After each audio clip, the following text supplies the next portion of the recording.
get to talk all the time. Even like he's still from Portugal, still calling and supporting, and he'll be back next month. So that's a good turnout. I'm happy. He's doing great. You're good? He's doing great. All right. Yeah. All right, well, it is my pleasure to welcome you today to our first roundtable of the 2025-2026 school year. I'm Dr. Veronica Del Bianco. I am the coordinator of the roundtables this year, and I am located faculty in the environment program. Today, I'm excited to present a topic that I think a lot of students have been asking about, the idea of environmental sustainability, sustainable living. And with us today, we have our own Mark Tobler, the Keep Loyola Beautiful, I always want to say Louisiana, Keep Loyola Beautiful coordinator here on campus, as well as many other hats that he has, and Dr. Christian Ryan, executive director of Green Light New Orleans. Thank you both for being here. Really appreciate it. Today is we're really trying to go towards more of a roundtable style, as you will see from our beautiful presentation. They're going to talk, they're going to ask questions. Feel free to raise your hand and join the conversation. All right, you ready? Yeah, we'd like to make this not just us talking, but Mark, the mic.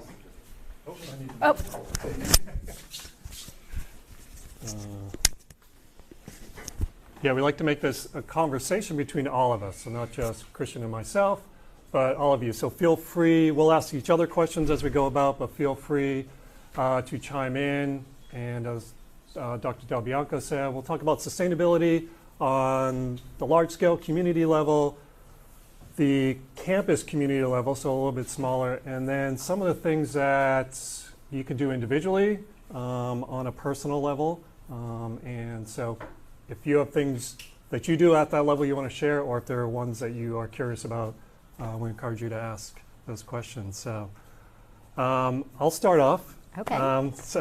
Christian, you're now the executive director of Green Light New Orleans, and you've been there a few years. Green Light's been around for 20 or so years. Mm-hmm. So I'd like to just start off and find out if you could tell us sort of your path from going from where these students are here in a classroom, undergraduate, to where you are now, because I know it's a little curvy. Yeah, I would love to. So I started out, I think maybe where many of you are. My undergraduate studies were, wildlife management. And so I was taking classes all about mammals and birds and insects and those sorts of topics. And so when I graduated, I went to work for the National Park Service as an interpretive park ranger. So my idea when I graduated was not that I really wanted to be an interpretive park ranger. I wanted to work in the woods with some charismatic species like black bear or something like that, and really not deal with people at all. But when I got into my role as an interpretive park ranger, it was all about dealing with people. And so essentially it taught me really quickly, well, Christian, you can know as much as there is to know about black bear, but really until people understand more about their behaviors and the way that they're living their life and the choices that they're making in their everyday actions, you're not gonna save the black bear. And so I was able then to kind of embrace my new path, of really just educating people on how to live more sustainably, how to, make choices and make decisions that were less, impactful on the environment. So I went to work as a park ranger and worked seasonally at different parks for several years, and I landed in Kentucky, where I decided that, look, if you're really going to educate people and try to convince them that this planet is worth caring about, you yourself need to be better educated. So I went to Western Kentucky University for graduate school, pursuing a Master of Science. And I decided to, just as a student, I started kind of noticing things about my university that were a little bit questionable. So I decided to write my master's thesis on an investigation of the policies and procedures and programs and processes of my university in regard to environmental sustainability. So this put me in the president's office fairly frequently, asking him questions like, why do we leave the stadium lights on all night long? Why don't we have recycling? Why this? Why that? Why are all the computers on campus on 24 hours a day, 7 days a week? And when I graduated, the president created a position for me. He said, look, you wrote about all this stuff. You wrote about all kinds of possible solutions. make it happen. And so I was Western Kentucky University's first sustainability coordinator. And that's kind of what led me down this path. I began teaching classes. Many of my classes I was teaching on topics of environmental justice, environmental racism, and I was talking a lot about New Orleans, which is a place that I always loved my whole life, but I had only visited here. And so when I decided it was time for me to end my tenure at WKU, and thinking that any of the students that worked for me in the Office of Sustainability would probably be better at my job by that point than I was, I thought, where can I go? What can I do? I need to change things up. And I came to New Orleans, and I landed here just before COVID, so spent a lot of time in just learning about the community. One of my biggest lessons that I've learned is that you can't just plop down in a new place and expect to be the solution to everybody's problems. You really have to understand the place, the space, the people, and do the hard work of becoming understanding and knowledgeable about what's happening before you can hope to really be a difference maker. Ultimately, that led me to the position at Greenlight. So, cool. And I've been associated with Greenlight since its founding, because I'm friends with the founding director, and I should probably let everybody know that I'm on the board of Greenlight. So I'm watching very carefully what she says. So from black bears to sustainability. From black bears to rain barrels. So tell all of us what you are doing now at Greenlight, because Greenlight has evolved over that 20 years. Greenlight, if you don't know, is an environmental nonprofit organization here in New Orleans. And so Greenlight is basically built on the premise that individual actions can make a difference. It's based on the premise of collective impact. And so Greenlight was started by Andreas, who is Mark's old friend, and also others in this room know Andreas. Andreas, shortly after Katrina, had this idea, and if you want to advance the slide, I have a couple slides that kind of show. So he had this idea just after Katrina that he could make a really big impact by getting people to change their light bulbs, but even more so not getting them to, but doing it for them. And so Andreas started Greenlight New Orleans as an organization that mobilize volunteers to change people's light bulbs. And so you can see our original logo right here is the compact fluorescent, which we now know is not our favorite light bulb anymore.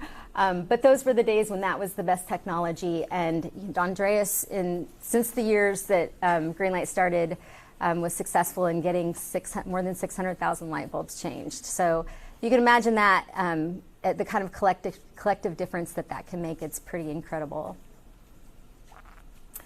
So Greenlight, Andreas has an avid love for sustainable gardening and sustainable agriculture. So he, initiated a few other programs.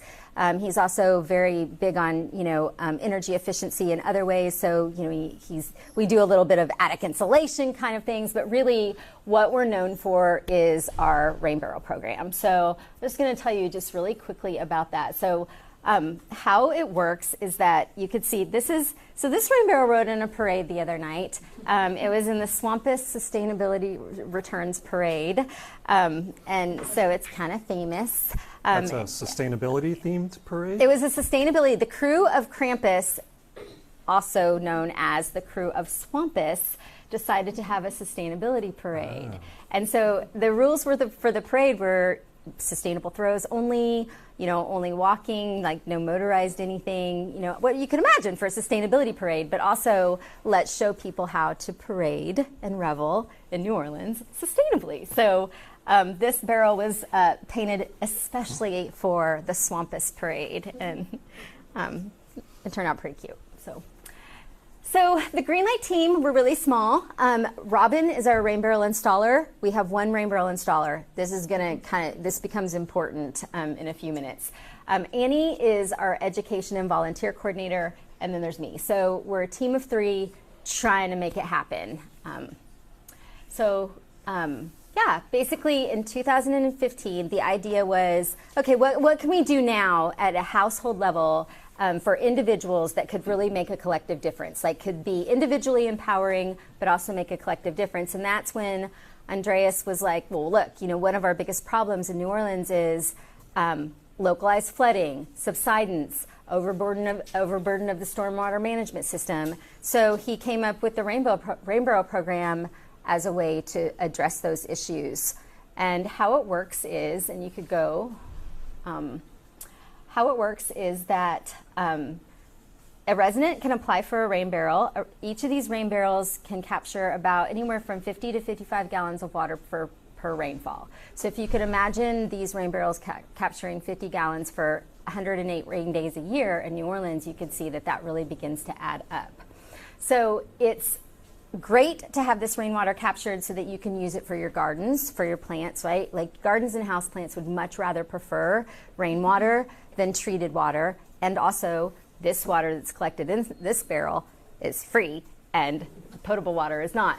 It alleviates local flooding. So if you have a corner of your house where you have standing water, attaching a rain barrel to your downspout can alleviate, you know, suddenly you no longer have that, you know, 4-inch puddle that you used to have on your sidewalk outside of your house.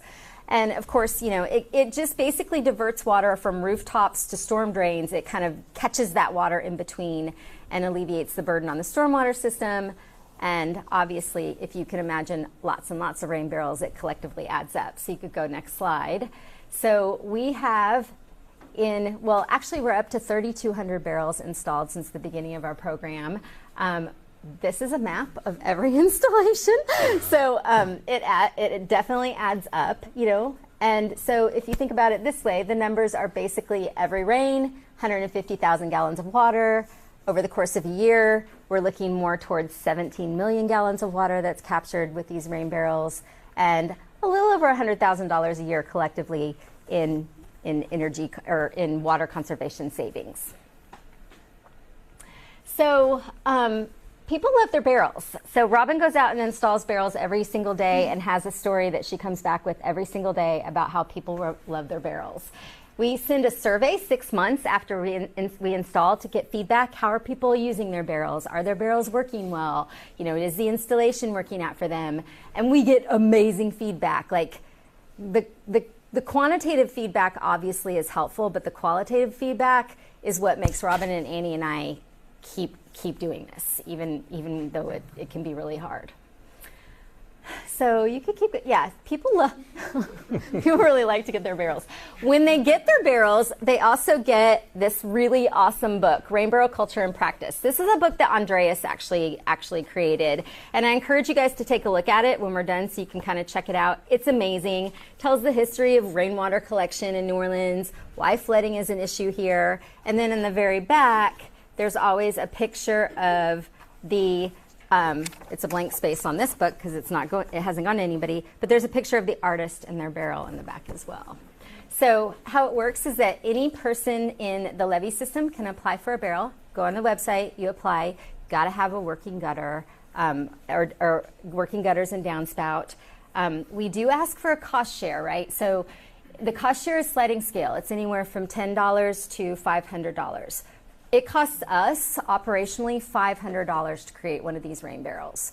More than 50% of our applicants for rain barrels are able to pay cost share less than $50. So most of the people that are getting rain barrels are folks that are both, you know, flood vulnerable and financially vulnerable. Every single one of these barrels is a food grade barrel that would otherwise end up in the landfill. Our barrels come from Peroni & Sons and Zatarans, and so if nothing else, you can kind of picture 3,000 of these not in the landfill, right? Because these are not recyclable in the New Orleans area. So that in itself, I think, is a pretty amazing collective impact. So yeah, so you could keep going, keep going. So every barrel is prepared and painted by volunteers. That's what makes us work. So the fact that there's only 3 of us on staff, the whole way that we can make this happen is because volunteers of every skill level come and help us. And so it can be preparing the barrels, cleaning them out, they're food grade so it's not like they're hard to clean, and also putting art on the barrels. And you can just kind of see People really love to come and paint barrels, and you guys are welcome to come and paint barrels anytime. Oh yeah, that's our scrim barrel. That's Tales of the Cocktail Bartenders. They came and painted barrels as part of their conference activities. So yeah, you can see they're pretty incredible. But they don't. I mean, look, you guys. This barrel was commissioned by an artist. You know, they don't have to be. You could see they can be all different ways, and they're beloved. It doesn't even matter. They're all beloved. And I know some of our student groups participated painting rain barrels too. Yes, yes. I mean, so we also send barrels to schools as part of service learning. So any teacher can apply through the STEM Library Lab, and we send barrels. We send this cute little kit that has like paints and brushes and a guide and everything that they need. And then after they paint their barrel and learn all about the topics that are associated with rain barrels and why they're a great solution, we go get them and we put them out in the community. Pretty adorable. So yeah, so that's, I'm watching the time. I know we don't have a lot, but I have a lot to say about rain barrels, obviously, but that's it, I promise. So I have a question. Sure. So I think when you hear about these ideas where waste gets turned into something useful, what came first, the idea for rain barrels, or did someone notice that there was all these barrels, food-grade barrels, hanging around? Oh, so that's a great question. And I can't really speak for Andreas, but I suspect, knowing Andreas, he kind of saw both things simultaneously at the same time. Like, rain barrels are a great individual solution, and also there's a lot of barrels floating around. So, yeah. That's kind of how his mind works, too. It is, yeah. He's very much a systems thinker, which I think most of us in the environmental world are systems thinkers. That's what makes us care and able to do the things we do. And one of the things, as Christian pointed out, that I really like about Greenlight is they don't just give these things out. Same with the light bulbs and the garden beds that they installed years ago. They actually teach, well, for the light bulbs, they actually went into the homes and put them in, replaced them to make sure that they're being used. So to make sure that the residents are getting that benefit of costs, and then to make sure that the carbon reduction was happening as well with the reduction in electrical use. So following up and engaging with the people who receive these barrels is what I think sets this program apart from others. And I think that's really key. It engages the recipients as well to make them feel that they are part of it as well. And they have an opportunity to ask questions and find out, ways that they can use it, or if there are issues, and Right. keep engaged. And often they do have questions, often when we reach back out to them, or they will reach, there's some pages in the book on how to maintain your barrel. There's even instructions on the book of how to prepare your barrel if there to be a hurricane. And people are really good about, getting in contact with us and saying like, hey, my barrel smells funky. What should I do? I mean, we get not lots of barrel funky smelling calls, but just lots of calls about like, hey, what's the best way to like get water out of my barrel if I don't want to use a watering can? Soaker hose, like those kinds of things. So you have one installer, and you've installed 3,200 barrels so far. Should I ask how many people are on the waiting list? It's a popular program. So we have 700 people on our waiting list. So if you're going to apply for a barrel, apply now. How we have train volunteers to install. Yeah, Do they have to be an employee? That's a really great question, and a question that we're just kind of talking over constantly, Annie and Robin and I. So the thing about installing a rain barrel is that it's not incredibly difficult, but we do have a standard. Every rain barrel sits on 6 pavers. Each paver is 50 pounds. So for every barrel that Robin installs, she's moving 300 pounds a couple of times, right? Into the truck, out of the truck. So they sit up on pavers, so they have a little bit of gravity, so the water pressure is decent. But they're also, they're installed into a downspout, so there's power tools involved. We're really particular about how our barrels get installed. I'll just say that. And so if we let volunteers do it, then we risk, it not being quite right. So we partnered with Entergy a few weeks ago to do like a massive install day, and we trained some of their employees to install barrels, and we were like, well, you know, linemen can install barrels, like that should be piece of cake for them. But we still made them have training, and even so, we ended up with a couple installations that Robin had to go back and redo. So, you know, I mean, no shade on Entergy's linemen at all, but you know, there's a technique, and we really want them right. So we're struggling a little bit with how do we engage volunteers in installations. So it's not as easy as you think. It's not as easy as you think, and it's incredibly exhausting. And then Robin will always say, like, the resident wants to be like right there, like involved, watching everything, and she's like, you know, I could probably do a better job if you weren't watching it. You know, they're really excited about their barrels, and they want to understand how it's installed and, you know, how it works, and so, yeah. So any questions, Remy? I have a question about light bulbs. In your house, is it better to like finish using the light bulbs you already have immediately? Such a good question, and you know, I know there's been research, you know, and I don't know if I'm giving the right answer. Maybe you know a better answer, but I kind of feel like it sort of depends on what you're switching, right? But the thing about the compact fluorescents is, as you know, they contain mercury, and so they have to be recycled responsibly or dealt with responsibly. And so there's a small part of me that just feels like use it up, you know. But I think over time, LEDs are so much more efficient that in the end, it's probably better practice just to put the LED in as soon as you possibly can. It's one of those sustainability conundrums, right? So, and that's one of the hard things about knowing how to live sustainably in your everyday life is it's kind of like hopeful recycling, where you're like, I think this item can go in the recycling, and I really want to believe that it can be recycled. You put it in the recycling, and then suddenly you've contaminated the load, right? And so I think that's one of the hardest parts about sustainability is really knowing like there aren't always, everything's kind of blurry when it comes to like what's really the best choice. Or buying something new that is more efficient to replace something that still is functional. Yeah, is that really, you know, like exactly what your question is that actually beneficial? And I lean towards use it up, but really isn't always, and also the hopeful recycling isn't always the right choice. And I still have the curly ones that still use until they die.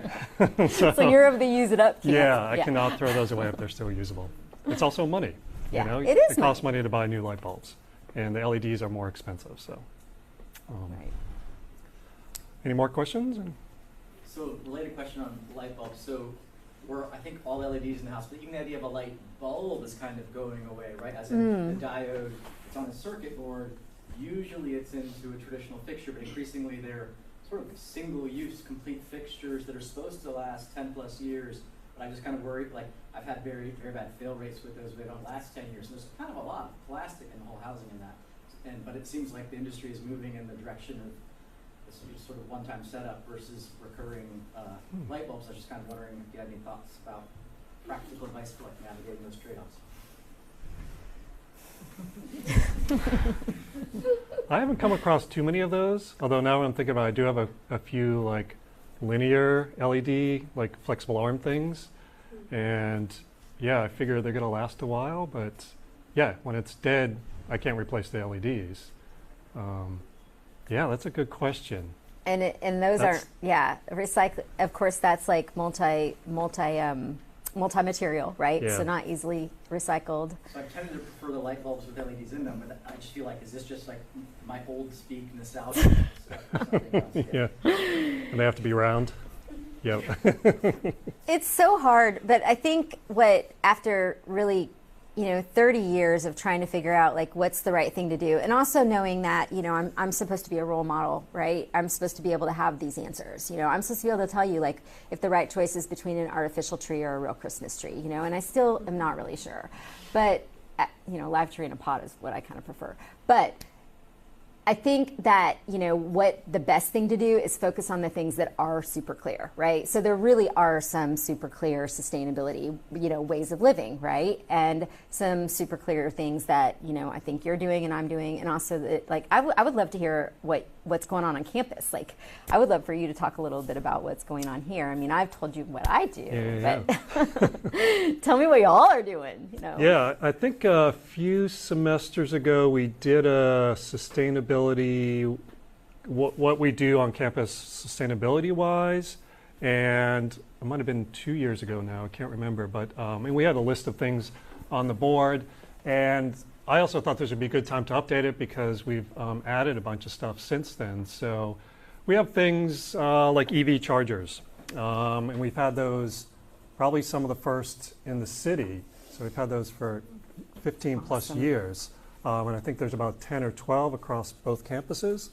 So they're in the horseshoe and the parking garage. And so those have been one of the first things that were done. We have now I should say a lot. We have more bioswales. So bioswales, if you don't know, are basically glorified ditches. So it's an indentation or in the ground that holds water when it rains, so it doesn't flood into sidewalks and things like that. How it differs from a ditch is that it usually has some large chunks of rock or other material and a lot of plants. And the plants are key because they're going to absorb the water and so help that bioswale from overfilling, and also the water will also percolate down into the soil at a slower rate. So it doesn't, again, flood in these areas. So we have one right outside the Dana Center on the corner by the parking garage that's been there for a number of years, a small one. And the new dorm is very impressive because it has a very long linear bioswale, right here, along Calhoun Street by Ferret. So all this is just some granite rock and a whole bunch of plants. Most of these are native plants as well. I'll also point out that the lights they put in, traditional lights you see, especially in cities and stuff, are usually open in some sense, and that they send light in a whole bunch of directions, usually a lot of it up. And it's kind of wasteful. It's also not good for birds and other night flying insects and stuff. So these are downward facing. So the light is being directed down to where we want it on the sidewalk and areas like that. And then inside the courtyard of the new dorm, there is permeable pavement, so water can percolate down through that. And there's a slight pitch to it, and then this is another bioswale with a tree inside of it. So they did a lot of good work making it to reduce flooding. And this is a great way to do it in the city. The city has actually done some of these in different neighborhoods. In Mid-City by the fairgrounds, there's some of this in other areas. So it's a great way to do that. Recycling. Katie knows this because she's been working on this with me for a couple of years. Recycling is hard. So hard. It is so hard. We were just at a conference, the Keep Louisiana Beautiful conference, and Fran, who's the CEO of Glass Half Full, gave a presentation on sort of their alternative recycling program. They do the glass recycling, and that was one of the first things she said. Recycling is really hard. And the problem is that it differs by location. So on our campus, we recycle things differently than the city of New Orleans does, and the city of New Orleans is different than Jefferson Parish, than St. Bernard Parish. I don't think either of those recycle. Oh, Jefferson is a drive up now. And they're different from other states and other towns and other states and cities. So it makes it really, there's no unified recycling code, and there's a lot of things that have these triangular arrowed recycle symbols with a number inside of it. Almost none of that is actually feasible to be recycled. Usually only 1 and 2, and kind of specific 1 and 2s. So single-use water bottles, milk jugs, and things like that are very easily recyclable, or more easily. Things that have like a 6 or a 7 are basically impossible because plastics have thousands of compounds in them that make up that plastic. And so trying to get them apart, it's very different than glass. Glass recycling is basically 1 or 2 maybe things in there. It's basically silica. So glass is much easier to recycle. So recycling is just hard, but we have some on campus. You may have seen we're trying to do more education stuff, so you may have seen some of these signs around campus, making it very clear. Katie's done some great work on these recycle bins that we, recycle stations we installed in this building that have a trash can and a recycle bin next to them. And that way, you can think of it if you have something that you need to get rid of in your hand and you walk up and it's a trash can, whether what you have is recyclable or trash, it's going in there. Same thing if you have that thing in your hand and all that's in front of you is a recycle bin, it's going in there. And so now you've contaminated that recycle bin, and usually the whole thing can't be recycled, any of that. So we have some very clear signage. Studies have shown it takes, people walk up to these and they spend about a second and a half thinking about what to do with what they have in their hands. So having really simple sort of icon stuff there instead of lots of words, that second and a half, they can look at that and they can decide what to do with it. Hopefully it's the right choice, and what Katie has found is they do. I think metal recycling increased by like 800%. What? Amazing. Yeah. Because it gave people the chance to like see that we have recycling, and also actively they're like, oh, I know aluminum is recyclable. So that, for the most part, was perfect Awesome. And contamination decreased in the trash in terms of like recycling ending up in there and contaminants ending up in the recycling. So we're working on that, and Dr. Thomas isn't here, but Dr. Thomas in the biology and also the environment program has been doing the Wolfpack Move Out, which is her passion project. And this is at the end of the academic year, May, when students, guys are all done with classes, you're moving out of your dorms. You have a lot of stuff that's really usable. But you're traveling. You either got to be flying or driving in. You can't take it all with you. It's costly to store it. And an easy solution is throw it away. So students on average generate about 650 pounds of waste in that sense. And so tens and tens of thousands of pounds is ending up in the landfill just in that 1 week. So Dr. Thomas has started this Wolfpack Move Out, which collects all these usable things. Like you can see, collected almost 2 tons of clothes this past May. This is a very small percentage of what is actually being generated that's still usable. So that's a great project. Tulane does it, Xavier does it, other schools do it.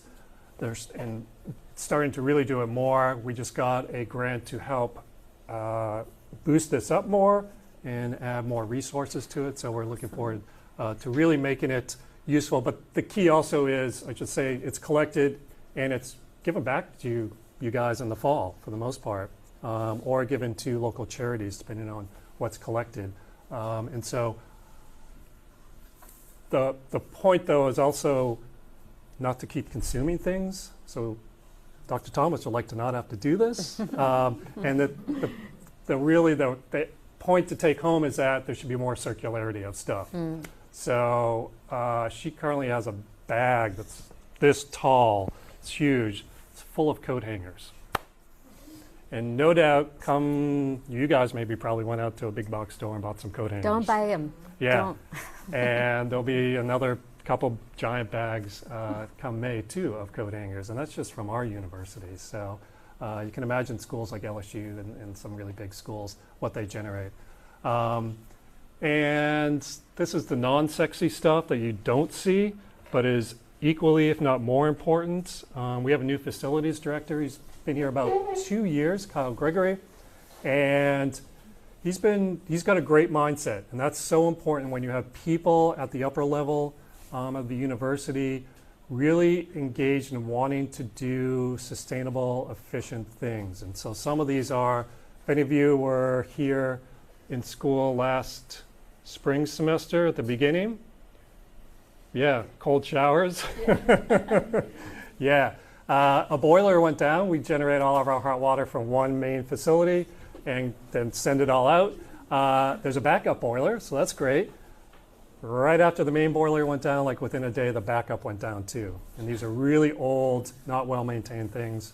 And so Kyle, this is that temporary one that was installed. I saw just the other day they're building the new one right now, and they've repaired one of the other ones that was in better shape, and that's functioning. I think that's what we're running on. So these are things that are going to save, because they're new, they're going to save lots of energy and they're going to save lots of water. So that's huge. And we are on track to save 10% in utilities. We reduce our utilities by 10% by the end of this year. Most of that's electricity through more efficient main mechanical things like these boilers, which will run far more efficiently. And Kyle is projecting that we'll even go lower next year as he starts upgrading more and more. His big thing, I think I had a slide early on, that his quote is something about he doesn't want to just be repairing things and have his staff repairing things. He wants to build a more resilient campus. And if you guys know Dr. Bob, he always like to say, this is what sustainability looks like. And so this is, what sustainability looks like. It's building something that's more resilient, maintaining that stuff, that's key. So you extend the life of it and you make it so it runs the way it's supposed to and efficient. So he's been doing great stuff. Before I get into this, any questions people have?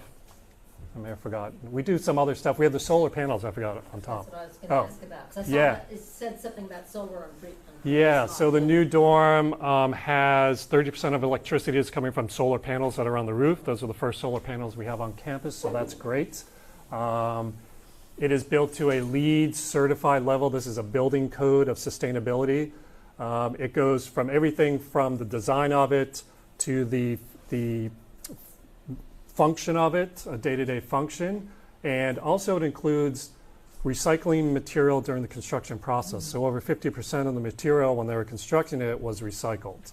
So that's also key to do that. And yeah, so that building is a good example, and the university is committed to every new building they make is going to be at that sort of level. Yeah, and the windows, so there's some floor-to-ceiling windows all along one side, especially the side facing us right here. And those all have anti-bird strike features in them. So there's some reflective stuff in there. You might see if you look closely, there are these stripes in the glass. Those are reflective and probably some UV aspect to it. I don't know much about them, but it prevents birds when they get to those windows. They often see them as an open area, and so that'll make them avoid it. Any other questions while we're here? I have a question because you've already kind of touched on this, but since you both have expertise in campus life, a lot of our students have this thought of personal choices versus their policies. Where does the biggest impact come from? Putting pressure on the administration to make a infrastructure change or a policy change of recycling, their personal choices they're doing? Where do you see this infographic helps us with this? Maybe they're not thinking about children right now, but what are the changes? Yes, Katie. I was going to say education. That's at the forefront of everything. Like even if we made the university bring more recycling, it does nothing if the students aren't educated on how recycling works, or they're not educated on the benefits of recycling and all that kind of stuff. And same with like bringing back the circle of like reusing and giving things away and all that kind of stuff. Like just that idea of the students need to know what's going on and how to make it work. And those are lifetime, things that you'll take with you. And so obviously at a university, that's what we try and do, is teach you things that will carry you through your life. So understanding those things and understanding why they're important is really key. And so, yeah, talking about some of the personal things you can do, I've actually had this on my door or area for a number of years, and I just saw it the other day. I'm like, hey, this is kind of what we were going to talk about. And it kind of goes from, on the left, the low impact things you can do, and this is reducing carbon equivalent into the atmosphere, so CO2e, which is a CO2 equivalent. So it includes like methane and other greenhouse gas causing compounds. And so the low impact, and then over to the high. I know we've been talking a lot about light bulbs, and it's right here as a low one. But as you saw with green light, there's a collective impact. So you install 600,000 in a community, that makes a big difference. So this is on a personal level in your single household. But things like just using cold water when you wash clothes. It's easy to do here because we don't actually have cold water. Our water is actually warm. Right. And not using a dryer also. So you're really reducing that greenhouse gas impact. And, switching to electric car or going completely car-free. And you can see the bars are indications of that, of the impact. And then the last one is having one fewer child. And it's so huge because it's a cumulative generational thing. So humans got to live about 75 years. So over that lifetime, and then the fact that they may have one fewer child is going to be a huge, huge impact. So basically population growth. Is there? So we're at the 45-minute mark, and what we wanted to do is really make sure that they talk, but we want to have your questions now. Continue the conversation about what are the things that you see as indicators on whether a community is a sustainable community or it's unsustainable? What do you look at when you visit places or you visit a campus? That's a really great question. So when I moved to New Orleans, I kind of had a bit of a crisis, right? Like, I love this place. I was so excited to finally be someone who actually gets to live in the city. But also I realized, you're going to have to come to terms with the fact that this is a city of waste. This is a city who throws, weeks-long parties that generate unrecyclable waste that, clogs up everything. This is a city where, I can take my cup with me is the cultural norm. And so we used to measure the success of Mardi Gras by the amount of waste we produced. Yes, right. That was, if we produced more waste, it was lauded as, oh great, we had an excellent Mardi Gras. We produced 50,000 more tons. Good party, right? They stopped doing that a number of years ago. So I thought, like, how am I going to come to terms with this? Like, I want to do the work. Like, I want to volunteer for Soul and I volunteer for Glass Half Full and all that. And I want to do that work that's helping. But also on the other side, like, still there's all this activity that is sort of the norm here that is so incredibly wasteful. But I have to tell you guys, like, in the 6 years that I've been here, I am mind blown at the changes that I have observed. So now it's like so many, even like the super crews, like the crew of Iris, like super crews are like, oh wait, we're going to do sustainable throws. We're going to do throws that actually are things that people can really use or are not going to go into the waste stream. Like, I told you, we just walked in this sustainability parade a couple of weeks ago. Glass half full, y'all. When I first moved here, I was driving my glass to a garage like a few blocks over, and now they're a full-scale operation that are like, they're known, y'all, Glass Half Full is like celebrated across the country and beyond, and so I just can say, as someone who's really been like watching and observing, I am highly encouraged by the changes. And so your question was, how do you know when you've come to a place that's sustainable? Well, when I arrived in New Orleans, I was trying to swallow the fact that this place is fundamentally unsustainable.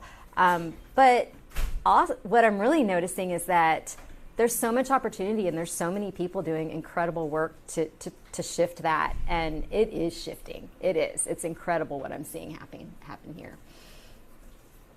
Which actually leads me into another question, if no one has one, which is, what do you see as that low-hanging fruit? What changes? It doesn't.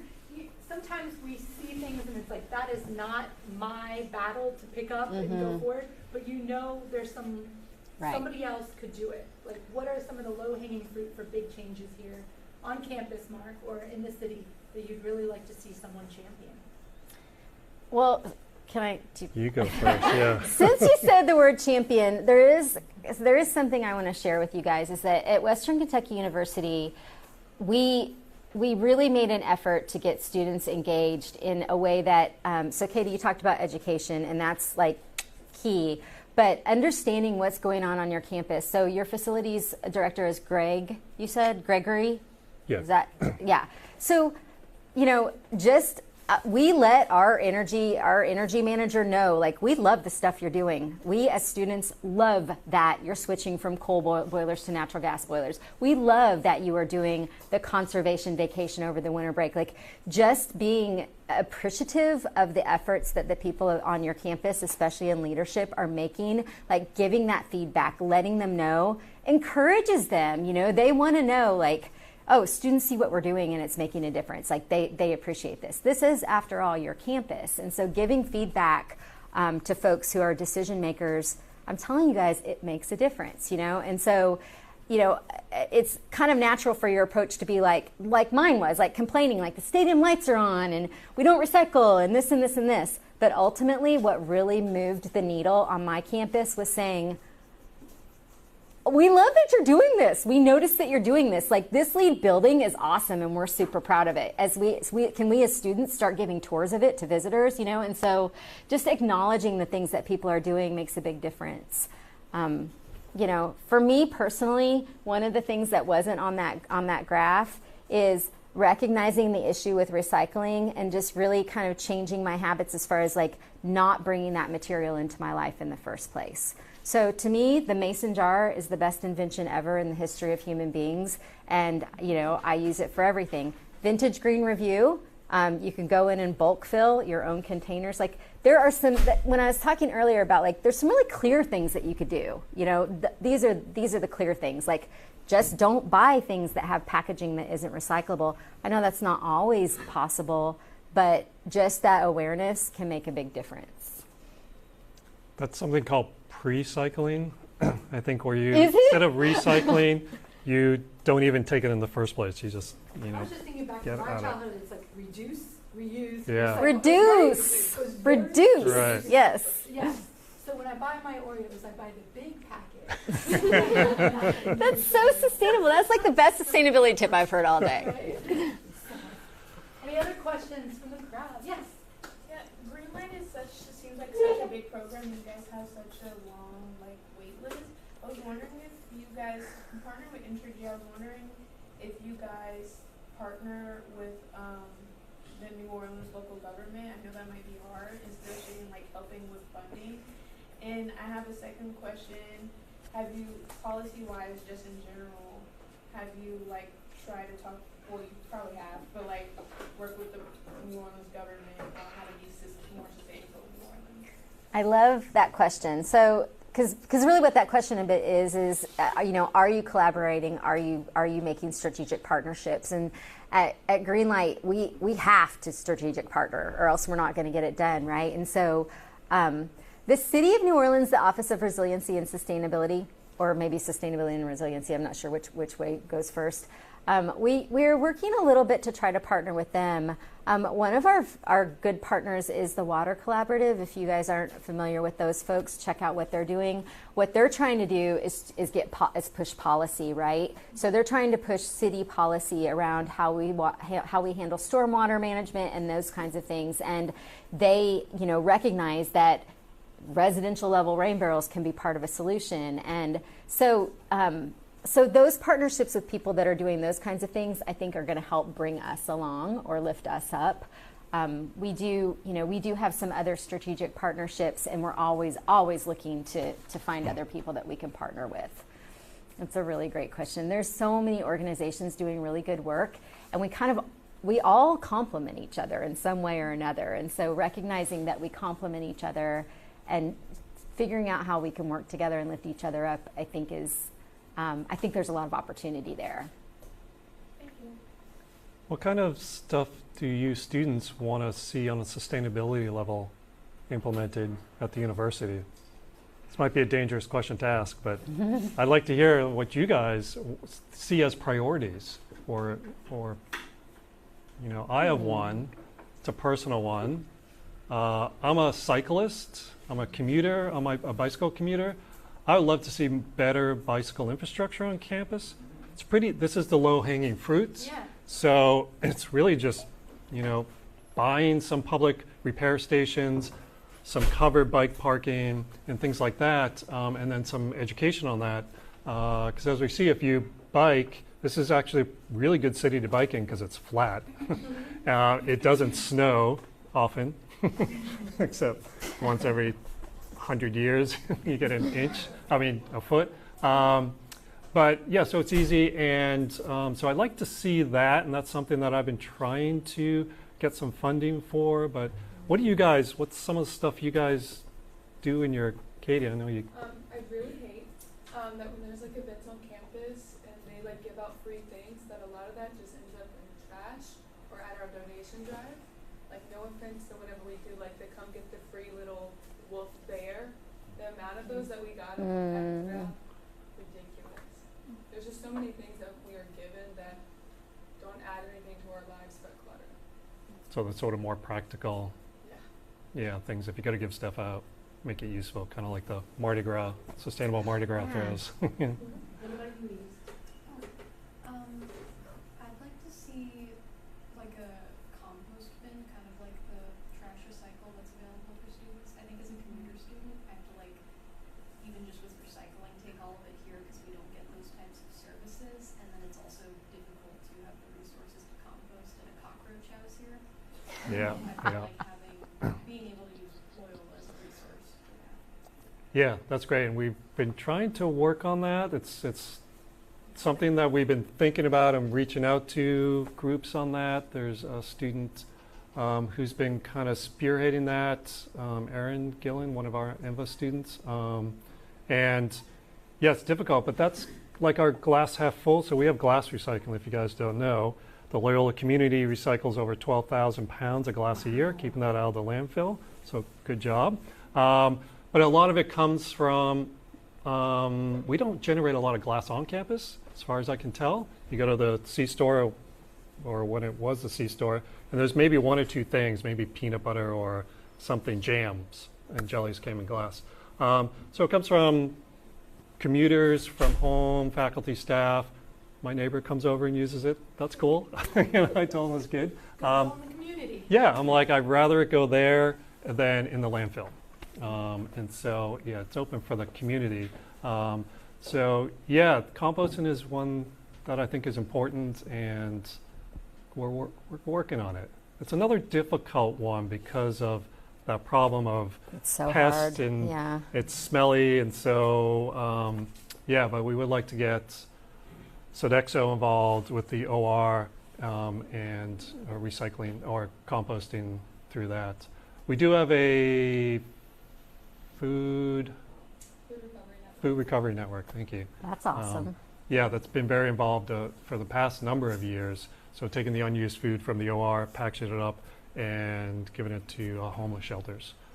So they've been doing great work with that. So at least on that end, the food that's already been made is going somewhere besides the trash.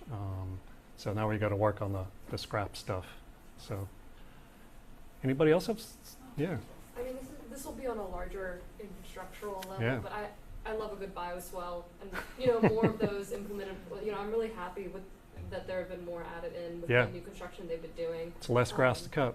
Yeah. Exactly. But I just think there are a lot of there's so many parts around campus that flood kind of crazily. Yeah. And so just implementing more bioswells, implementing more of the permeable concrete would be great, because there's a lot of concrete on this campus, and we need that because it's a lot of students trying to get everywhere. You can't just have grass, or else it's just Right. gonna be a mud fest. But having a more permeable concrete for some areas could be great. Yeah, and we've But talked that's about like pollinator gardens and things like that. I really hate grass. I've managed to kill basically all the grass in my yard, which is great, and I just let the weeds grow. I find them far more interesting. I'm also a plant scientist, so I'm biased towards There's plants. so much maintenance cost Yes. associated Right. with grass. Yeah. Like, there has to be, we have to hire out a company that Yep. comes in every week to, come cut the grass. And that's just such a big problem, especially when, more implementation of pollinator gardens, stuff like that could be great. There's a nationwide program for like pollinator certified campuses. or Yeah. certified Yeah. campuses. And I don't think We are reached. not, Yeah. no. Yeah, no, you're right. Yeah, I have like an answer and a question. Like sustainable wise, I agree with Katie. We need more education because personally, I need sorry, I need the stuff to recycle, but I didn't like know the 1, 2, 6, 7 until like last year. And so like we had like freshman year, there's a seminar each freshman has to take, and if we had like a sustainability seminar. Brilliant. Yeah. Yeah. Great idea. If we made some of the sustainability go speak at the freshman seminar, you know, or during like move-in, when there's like all the big. Yeah, like the Yeah. mandatory stuff you have to go to. You can make it like we can make it like partly sustainable. And then my question was. And we've talked about that as sort of orientation. When you're doing orientation as a first-year student, let's tell them about how to recycle. What are all the sustainable things we do on campus? How do you engage with those, properly? Yeah. But sorry. Yeah. Second. Oh, and my question was for both of you guys, if and like for education as well, if you like implemented native education on how they like knew how to like sustain the land, especially since that's like such a big thing here in New Orleans. Yeah. No, that's great. In fact, I had a student graduated 2 years ago, year and a half ago, environment student who was also a double major in Latin American Studies, and capstone for both of those programs, and kind of combine those two. And the Latin American Studies was looking at the similarities between the Isle de St. Charles here and on the northern Gulf Coast, and a community down in the Mexican peninsula area on the Gulf Coast, and how they interpret nature. And it was very different. And sort of like nature, they don't see it as a separate thing from humans, where our culture does. And so it creates a real disconnect. But they are suffering from the same water, sea level rise that's flooding and eliminating their communities as Isle de St. Charles here. So Well, we're at the hour mark, so I want to respect everyone. I know some of the students have to go on. They're going to stay for 15 minutes and answer questions, come up and chit chat. But thank you again. Of course. Oh, sorry. And Mark, and yes, make your Oh, yeah. We're having a party. Greenlight's Saturday having their first night. party Yeah. in 20 years on Saturday. So It's yeah, it's at Boucherie, and it's going to be super fun. We'll have some music. We'll have we have a sparkle station and a tarot reader and just cool stuff like that. And campus and community event, if you were in my class. oh yeah, come. You get to know people that are working in sustainability in New Orleans. is this Yeah, the right discount so- code? Yeah, Okay. there's a discount code for your ticket. It's friends, and so if you use this QR code, go to the ticket platform and put in friends, then your ticket is $30. If $30 is too much for you, you can email me if you really want to come. Email me, and I'll just put you on the guest list. We just want people there. We just want to celebrate and with people who care. So you can email me. It's glnodirector@greenlightneworleans.org. That's a really long email address, but Mark knows my email too. So, Yes, yep. But yeah, if you cannot afford a ticket but you'd like to come, just email me. I'll do the guest list. And I'll do the final plug. Thank you all for being here. Our next roundtable is November 13th, and we're going to talk about, after Katrina, creating and reclaiming green spaces in New Orleans. We'll have people who Cool. participated in the Bucktown coastal restoration, as well as the Lafitte Greenway. So I think that's a really interesting thing to see, the 20 years, how the policy they have to navigate and things like that. So Yeah. thank you all. The Lafitte is credible. I sit on the Lafitte. Oh, thank you guys.